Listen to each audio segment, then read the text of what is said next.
Welcome to day 2 of Chrysler's at Carlisle in Carlisle, Pennsylvania. My name's Mark from Let's Go Car Cruising.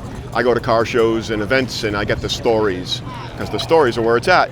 So hang on, I'm going to get some cool stories, talk to some owners of some really special cars, and walk around, see some swap meet action, and kind of give you an overview what the event is really like. So stay tuned, don't go away, you're not going to want to miss it. Let's go car cruising. So 1969 Super B A12 car, 440 6-pack. The A12 was the lift-off hood, and these posts came with the car. And that's how you, or a post of some sort, I'm not sure if those exact ones. This car is documented, all original, 10,000 miles, taken off the road in 1972. And I don't know why. The owner, Ed, is not here, but it's absolutely beautiful. Piece of history. Let's see if I can zoom in on that.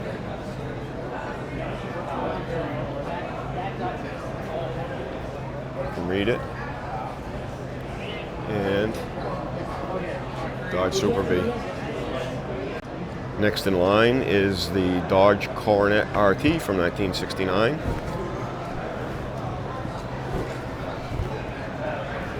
Beautifully restored under the hood.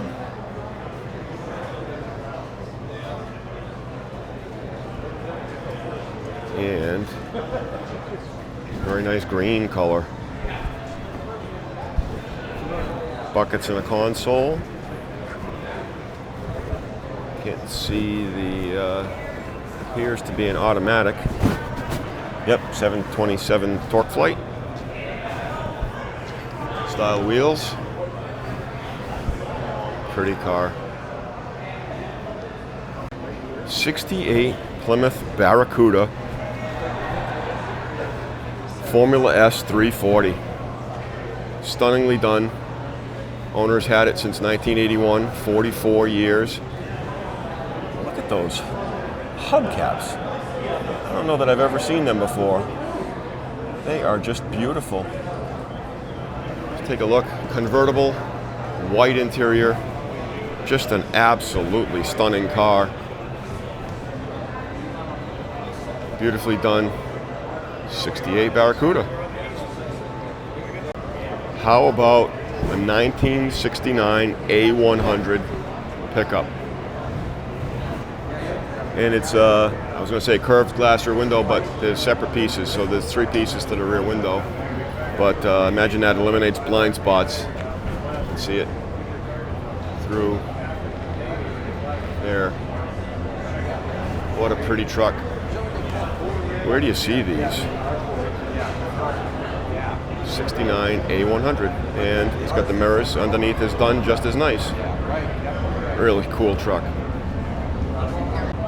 Got himself a nice little signboard. And I'll come down. I don't know if you can, how much of it you can read. The print's kind of small. That's really cool. There's a better look at the rear window.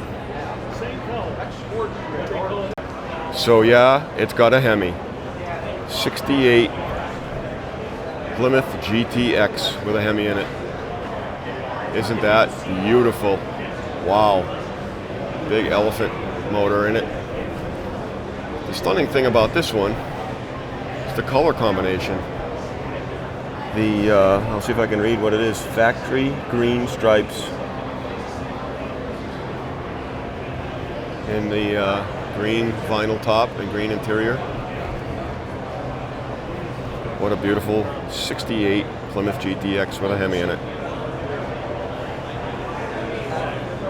So Myron is the owner of this 68 Barracuda. The Mule. It's the Mule. The Mule, okay.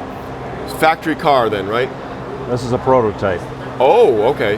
This was a test vehicle that they wanted to see if they could put a Hemi engine in a Barracuda. And so they modified this car to make the Hemi fit. Which must not have been an easy task. It was not. Yeah. But management didn't think they were going to do it, but the engineers proved them wrong.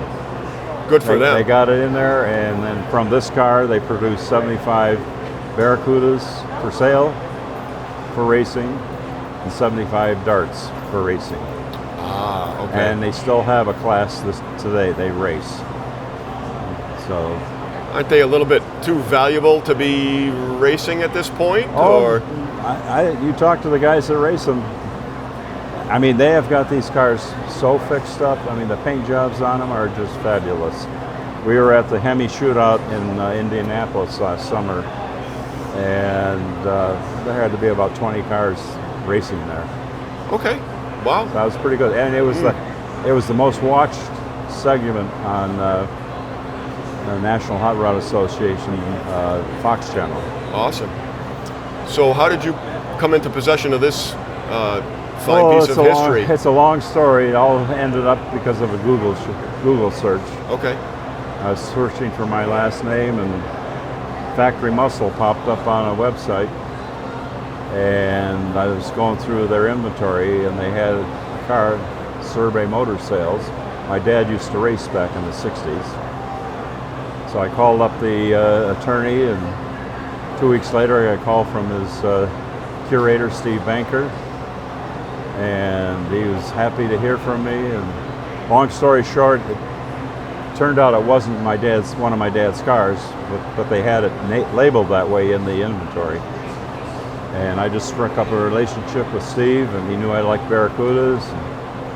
I flew out there to see their collection. Is over 50 cars. And long story short, the museum they were trying to create got shut down by city officials. So Pat Magruder said, "You've been collecting these cars for 30 years. He said, sell them all." Ooh. So I flew back out there, and this car was sitting in the corner, and Steve said, "That's one you should have." And I said, "Well, it's a little more than I can afford," but I got home, talked to my banker, and called Steve back, and I said, "Well, I can come up with the money, but unfortunately it's only half of what you want, so don't be offended." And so I threw out a figure, and 2 weeks later he said, "When do you want to pick up your car?" Come get it. Come get it. To Magruder's credit, he was very principled. This car is a perfect restoration, but he also wanted the cars to go back to where they started. This car started in Michigan. I live in Plymouth, Michigan. Okay. And that's how I got it. Awesome.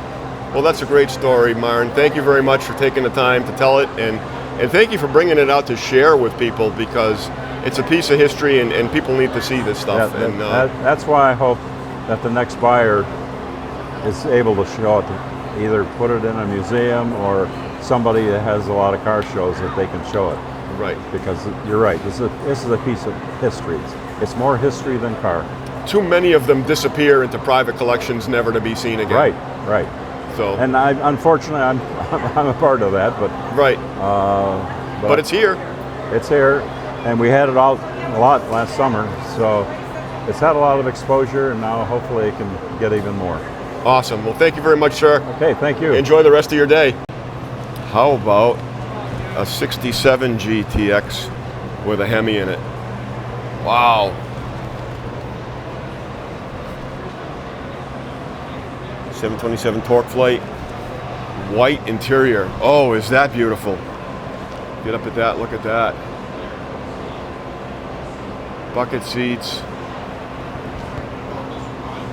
Beautiful. 67 satellite, Belvedere GTX. Not sure. Let's go look at that again. Belvedere was the GTX.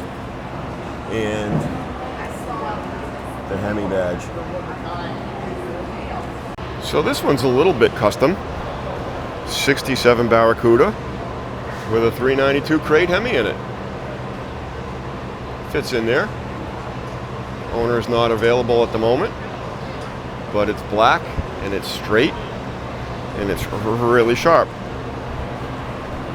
Don't those look like factory style wheels? They're not factory wheels. oversized, but really cool looking.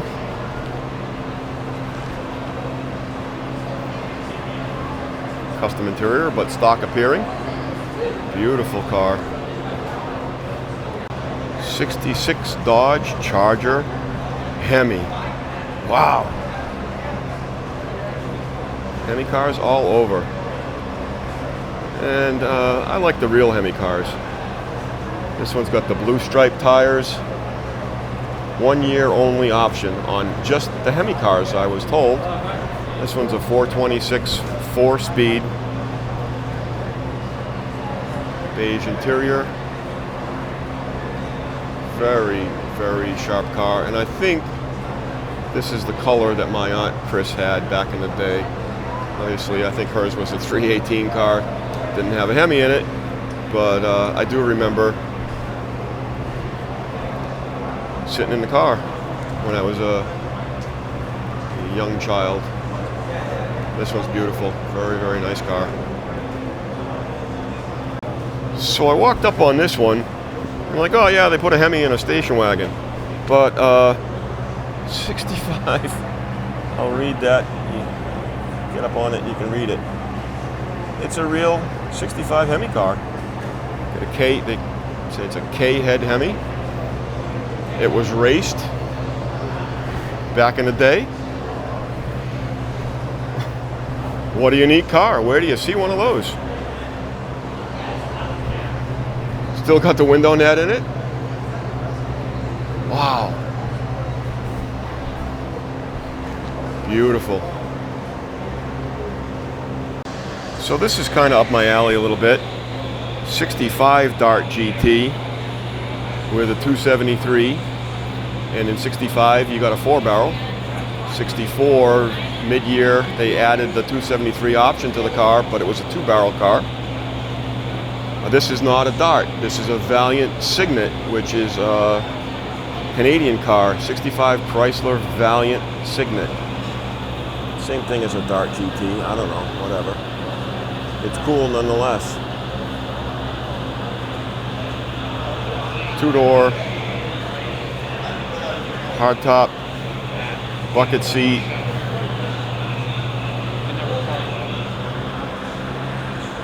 Wow. Canadian built car. So we're here with Chris, and I'm getting sun, so if I switch behind you, there you go. There you go. And Chris is going to tell me the story of this really rare 62 Plymouth Sport Fury. This is yes. Hi, how you doing? This is a 62 Sport Fury convertible. It's a 413 super stock package from the factory. These cars were, the 62 Plymouth wasn't exactly the best seller for Chrysler. The Sport Fury option was a half-year option that came out in January. And what they tried to do is they tried to spruce the car up. There's a lot more trim on the Sport Fury. The interior is different. It's got bucket seats with the inserts. There's a console in between. If you notice, the top of the console is brushed aluminum, which matches it on the dash. They were trying to generate sales. This at the time was the largest car Chrysler had to offer, or Plymouth had to offer in 62. The dealers were kind of expecting a little bit more, to be honest with you, from Virgil. Okay. And but there was no fins, and this is what they ended up having. What makes the car unique and rare is it comes with the super stock package, right? So this is a convertible car with the 413 super stock motor. So this is rated at 410 horsepower. I restored it back to stock. I was telling you earlier, the block on this, they didn't have VIN numbers assigned in the block like the later cars did. Right. On the stamping on the top here is when it was assembled. So the assembly date for this car is 2 weeks before the car was shipped, which is almost perfect timing. So, and then as this car was from the original owner, he pulled the motor, the original Max Wedge Road motor out for his race car, circle track car, and put a 383 in it. So the majority of the car's mileage was with the 383. had 96,000 miles when I got it, but it was worn. It was tired. It was a hard life, right? And so I've spent 10 years essentially restoring it. If anybody who's watching this has a 62 Plymouth, a restored one, you understand. There's little quirky things on here that are 62 only. You learn about them, but it's part of the ride, right? Part of the experience. And the automatic, it's a 3-speed torque flight, aluminum case. That's max wedge internals in that. I was fortunate enough that when they pulled the motor and put the 383 in, from there back was all still max wedge. Okay. So it had the original max wedge transmission. It had the max wedge 8 3/4 rear, where they stamped the 391 gear set ratio into the case. Later ones, you have that little tag that's on there.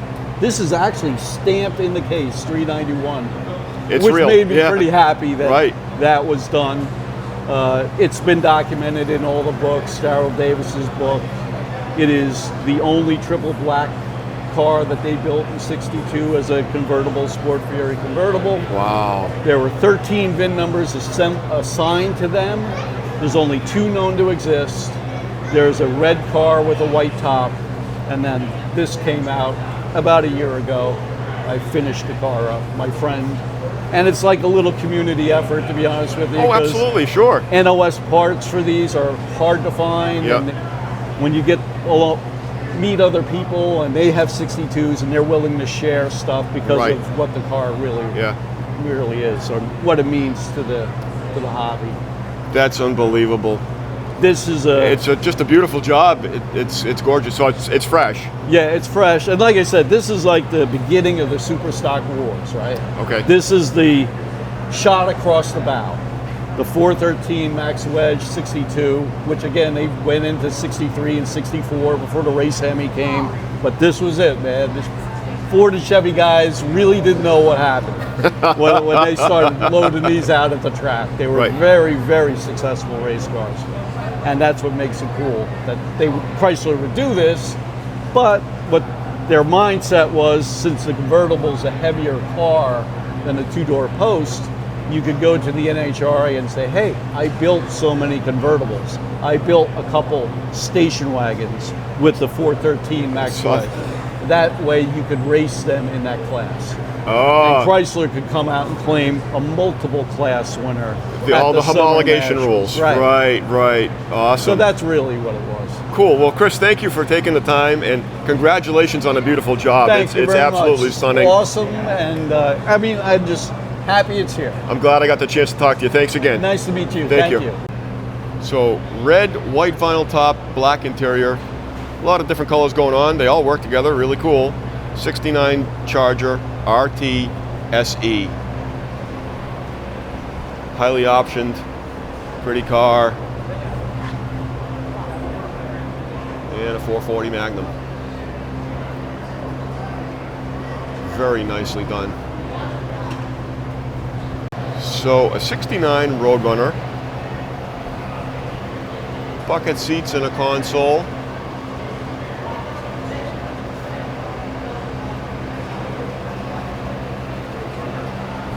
Beep beep Roadrunner on it. And yep, it's got a Hemi. Nicely optioned car. I can see the window sticker, and there's a bunch of options on it. Roadrunners generally weren't high option cars. They were the budget, stripped down, no frills, go fast cars, but somebody checked a bunch of boxes on this one. I don't know if I can get the, it's probably a reproduction of the window sticker. Beautiful car. Probably pretty rare with all that stuff on it.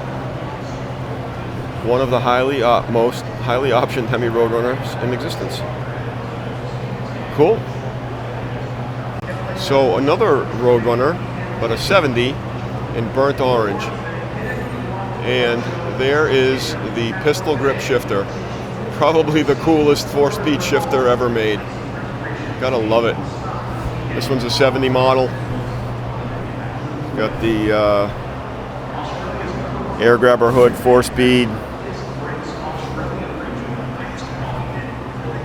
cool car. Please don't touch my Roadrunner. Beep, beep, Wile E. Coyote. So in the building T, where the 100 Years of Chrysler exhibit is, there's a couple of wing cars. Both Plymouth Superbirds, 1970 models. This one's white, black top, black interior. And this one over here is blue.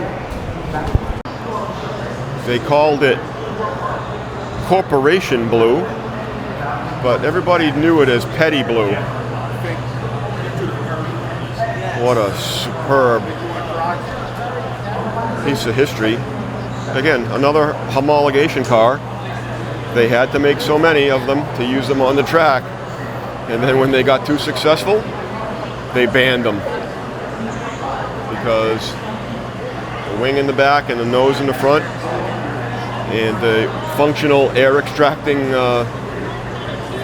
they said they were for tire clearance. I don't know if the tire actually went that far up in the fender to use the scoop. Well, this one's nicely optioned, bucket seats. A lot of them were bench seat cars, and they didn't sell very well. They were not very popular on the new car showroom floors. They just weren't very desirable back in the day, but if you knew then what you know now, you probably would have bought a bunch of them. So we've got the two in the building, Superbirds. Yesterday, I walked through the aisle of wing cars outside, and I will put up a link at the end of this video to show you that one. So check that one out as well. So in the middle 80s, Dodge had a relationship with Carroll Shelby. Maybe he was on the outs with Ford, but this is an 86 Shelby Charger. The CS on the interior headrests, special interior, turbocharged motor, front wheel drive, you know, the body kit and the special paint. You know, just a neat little car. A little bit more performance than the stock ones, and they're kind of collectible now. So I gotta check this one out because got a history with these cars. 1996 Chrysler LHS. Large hunk of, yeah, I won't say that on video, but had two of them. Beautiful car, loved the styling. It rode nice, it drove nice. Huge room in the back seat. Interior was nicely done. The ones my wife and I had were the maroon color, but they were just a mechanical and an electrical and a transmission nightmare. And enjoyed driving it when it ran right, but did not enjoy the ownership experience. Some trunks, some hoods, and reproduction bezels, and more parts.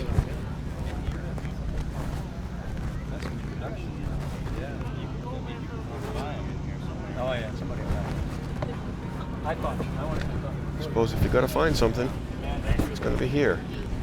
And while I didn't find exactly what I need, I found the guy that said he had it at his house. So that's better than saying, I think I might have one of those at home. He said, I know I have one at home. Call me. So that's a phone call that's going to happen soon. Alrighty, I found Lance today, and I met him last night, but it got kind of dark, and I'm glad I found you today, Lance. The car is just beautiful, so tell me about it and your history with it. Oh, it's a 1970 Challenger TA Survivor. It's around 60% original paint.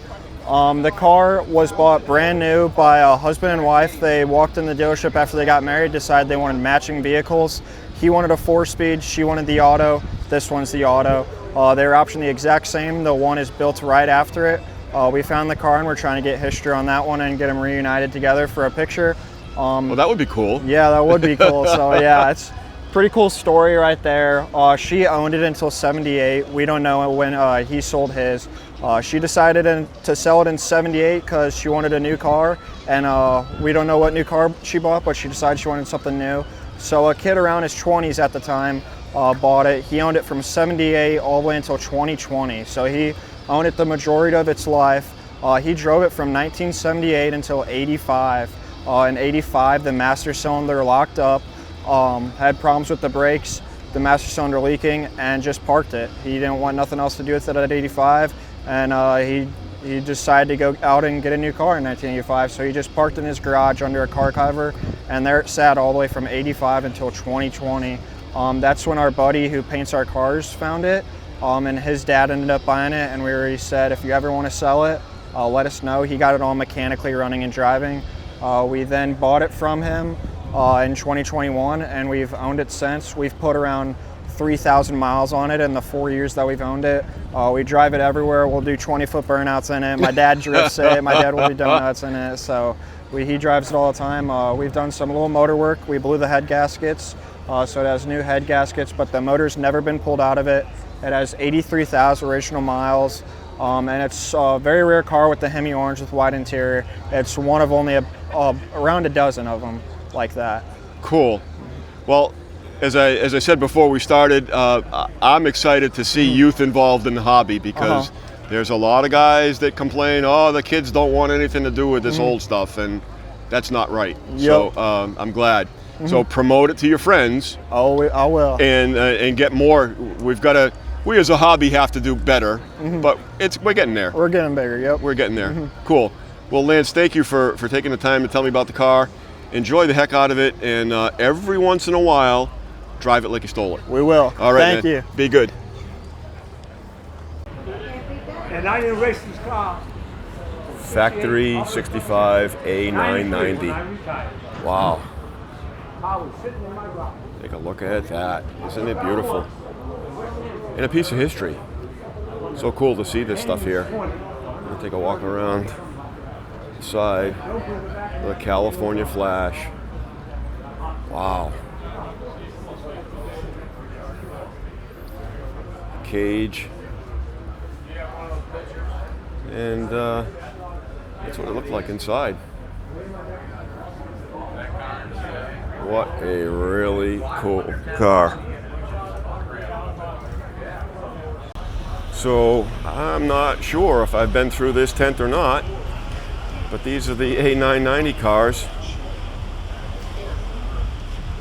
And history in spades.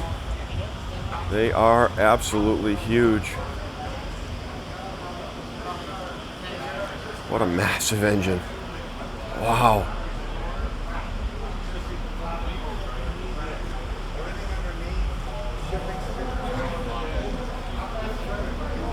Have an elephant. It's got an elephant under the hood.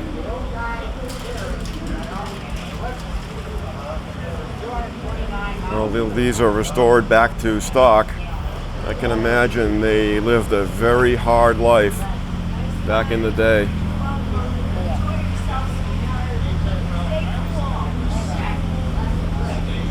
Wow. How cool. And then this looks like a altered wheelbase maybe a little bit. I don't know. 65 Belvedere. How do you restore that? You don't. You get it drivable.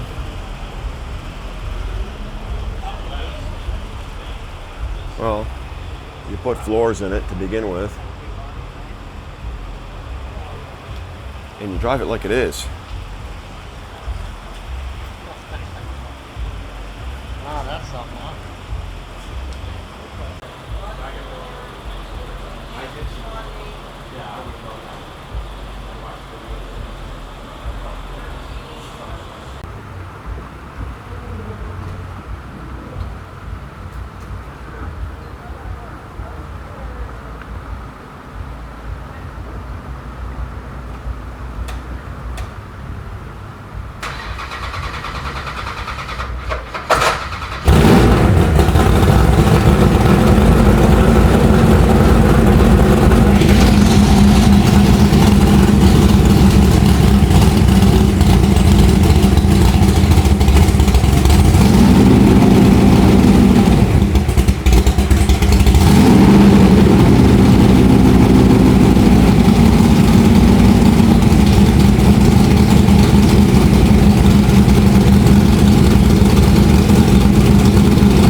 So I'm inside what's called the Expo Center, and these cars are all part of a celebration of the 100 years of Chrysler. This one's a 1924 Series 6B Phaeton, and a 55 Chrysler C300. Zoom out a little bit, get some pictures of that.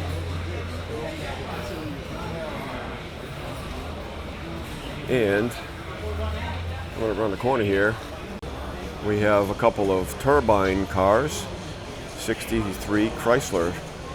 It's my understanding that this one runs, I was told that the other day, and runs on anything combustible, including tequila, because they supposedly tried it back in the day.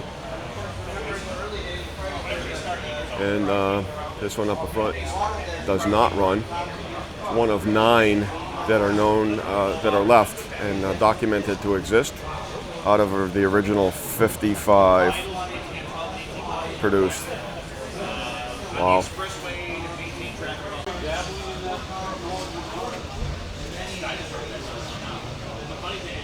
Here's the interior.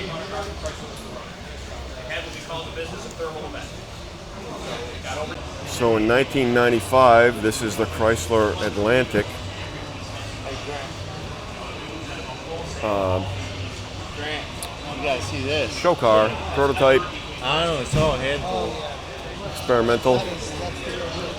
Pretty cool, kind of reminiscent of the Bugatti Atlantic. Obviously never went into production, but there's the Bugatti style door. And I'm not really sure what this one was. I didn't see this the other day.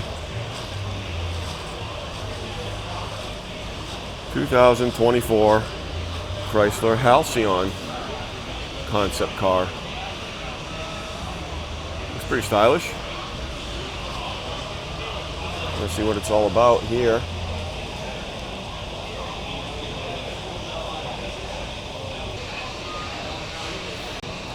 So I guess it's all electric. Not that I'm a fan of that, but it's a really cool concept car, styling cues. What if maybe? Next, 48 Chrysler Town and Country. Real wood on the sides and the rear trunk. Beautifully restored, very, very popular cars. I think they're regarded by the CCCA as full classics because they were limited production. Quite desirable and rather expensive at this point in time. So I'm just going to casually walk down this aisle. This one's a 35 Chrysler Airstream. These are the earlier Airstreams, a 4-door, another 4-door.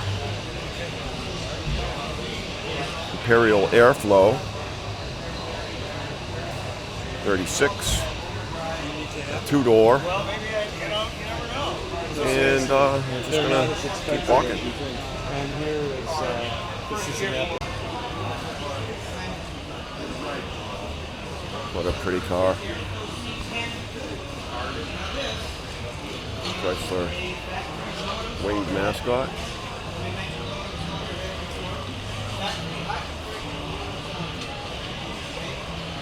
Two-door Roadster. And Roadsters meant you didn't have roll-up windows, a rumble seat, rear-mounted spares, and most of the classics had 2 because the roads were poor and you needed spares quite often. These are called artillery wheels. I think they're absolutely gorgeous. Many of the different manufacturers in this time frame used them. And these are the steering pilot ray lamps that turn mechanically with the wheels. They're synced up to turn with the wheels as you turn to help shed light. And all these lights on the car, with a 6-volt system, they were still difficult to drive at night. They don't shed a lot of light. Here we have the 31 Imperial CG close coupled sedan. Took me a while to figure out, and I had to ask, what the heck does close coupled mean? It means you sat close. You were couples and you sat close in the car. And I'll take a peek at the inside. And there's a lot of room in it, but it's a little bit smaller quarters than a full formal sedan. Suicide doors on the rear, side mounted spares with covers, long swooping Art Deco fenders. Just a beautiful car. So here, this car here is kind of significant to me. It's a 31 Chrysler Custom Imperial CG, but the body was by Waterhouse. Now Waterhouse, their factory was in Webster, Massachusetts, and their biggest claim to fame was the Victoria style body, which meant the step down lines here, so that the convertible top, when folded down, left you more of a view. It didn't block your view behind the driver looking in the rear view mirror. So it had a trunk on the body and a fold down trunk rack for an extra trunk, like a seat chest that you would bolt on to that rack when you went away on traveling.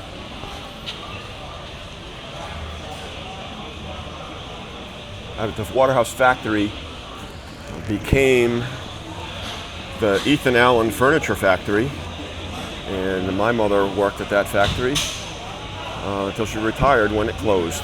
And that's the significance of Waterhouse to me. And this is one of 6 produced and one of 3 known to remain of Chrysler Waterhouse body cars. They did a lot of Packards. They were more known, I guess, for the Packards. I've seen a Pierce Arrow. What a beautiful convertible coupe this is. Now, a convertible coupe, or some called them coupe roadsters, this has roll-up windows, weather stripping. You were safer from the elements in this car. Rumble seat, here's the steps. Step 1, then step 2, then step 3, and then into the rumble seat. So it's nice to take mother-in-law for a ride. I'll comment on this. Fire extinguisher outside the car. Great thing to have. Most larger shows require it, because they are old cars and things do happen. Side mounted spares, just beautiful, beautiful car.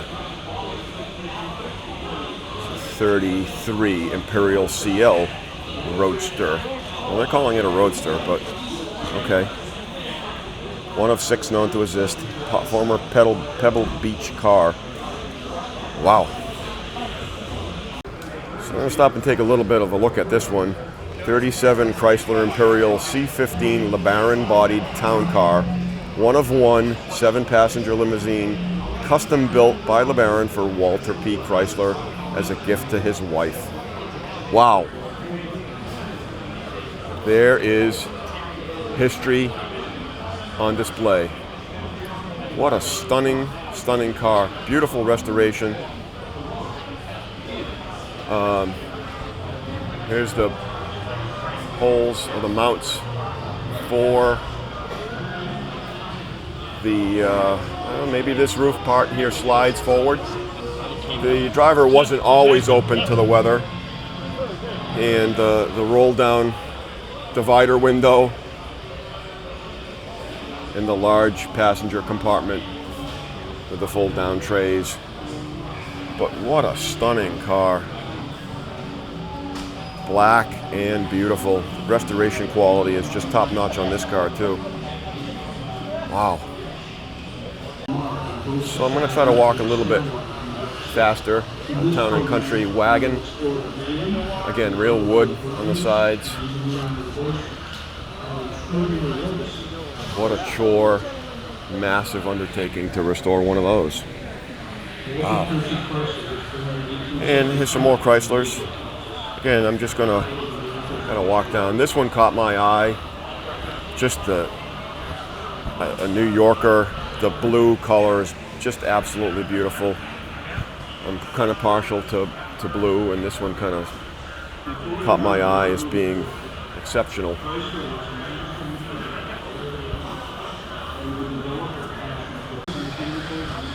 So Chrysler New Yorker 60.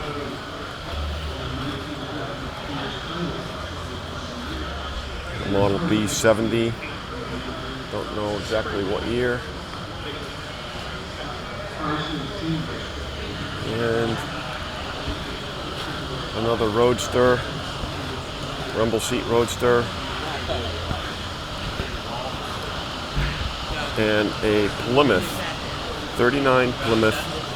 They call these convertible sedans because it's a four-door sedan with a convertible top. This B-pillar post is removable. Windows roll down, top folds down for total open-air enjoyment, but seals up rather nicely for any inclement weather that you might get caught in. Much easier than a Phaeton, which had snap-in side curtains that took a while to deploy on your car if you got caught in the rain. I'm not going to name all these, just going to take a casual walk through here. This is the mostly Chrysler display for the 100th anniversary of Chrysler.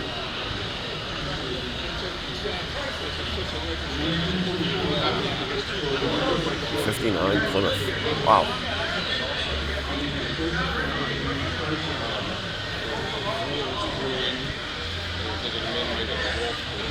So part of Chrysler was DeSoto, and this is a 42 Club Coupe.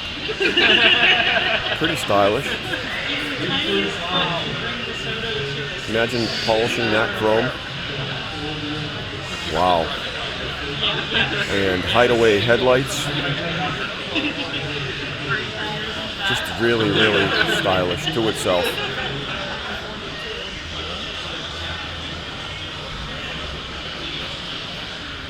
Five-window Club Coupe with a seat in the back. Some of the two-doors didn't have seats in the back. 53 DeSoto. This is DeSoto Avenue here.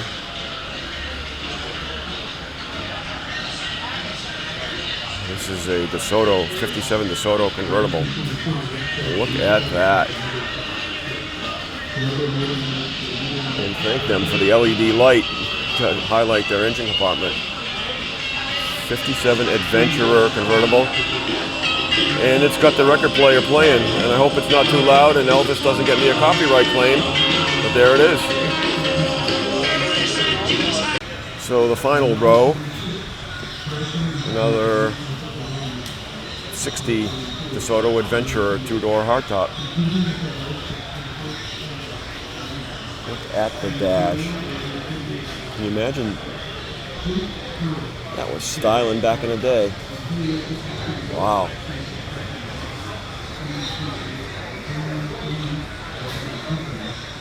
So we'll take a look at these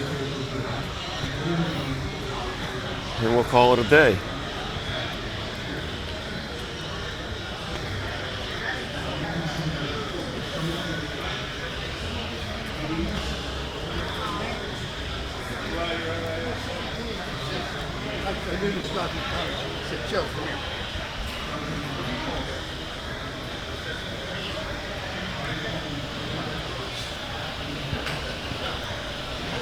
And that's it. This is what's called a Phaeton. Two doors were Roadsters, four doors were Phaetons. And there's the pins where you would slip the posts for the snap-on side curtains if you needed to. And there's a couple of snaps. The side curtains snapped in and kept you dry. But if you didn't plan ahead, you got awful wet putting them on your car, because it took a little while to get them on. But open air cruising, and right-hand drive. So I'm not too sure of the story of this, where it came from, but right-hand drive. So that's pretty cool too. Makes it, I guess, rather rare. All right, folks, that's it for day 2 at the 2025 Chryslers at Carlisle, and what a show. Thanks for watching. Again, I appreciate it. If you enjoyed the video, do me a favor, click the like, hit the subscribe, and ring the notification bell, because this show's over, but there's more really cool stuff coming. Thanks again for watching. Get your cars out, go to a show, take a kid to a car show, enjoy yourself, make memories, not excuses, and remember, let's go car cruising. So if you like this video, here's a copy of the first part, day 1 of Carlisle Chrysler 2025, and I'll see you over there.